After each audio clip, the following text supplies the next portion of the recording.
it has been restored to us. Sorry. Good. Take 2. So, Ms. Sanayaka, GSP Plus has been restored to us.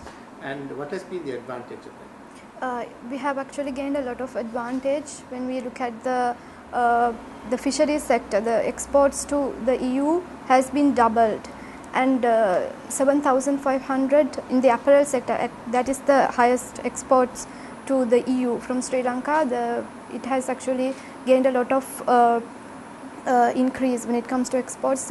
For this 1 year period, 7,500 jobs have been created, and about there's an increase from I can't remember the figures exactly, but there's an increase of about 16% of the exports.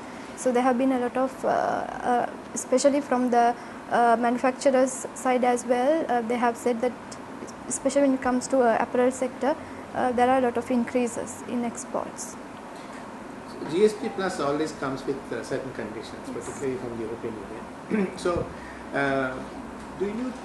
is this a provisional lifting of the provisional granting of the GSP, or is it permanently, or what could the future be?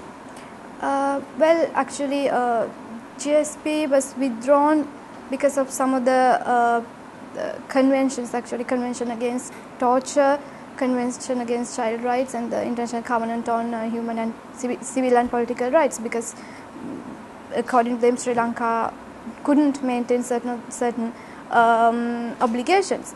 But we are working, the new government, working towards the good governance, and we have taken a lot of actions like to maybe to go in line with the GSP conditions, like Office of Missing Persons. It's in the initial stage, but it might work on that, and the Right to Information Act. So we have taken a lot of actions. So I think it might not be withdrawn at all, because we are working very hard on that. And if Sri Lanka will be graduated to the upper middle income country, of course it anyways will happen.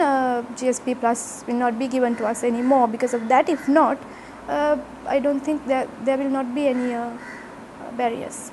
But isn't it true that they have made some demands with regards to the last days of the war and allegations of war crimes and things like that, and those investigations have not even begun in some cases, and so do you think that there is a possibility of not just GSP Plus being taken away, but further sanctions?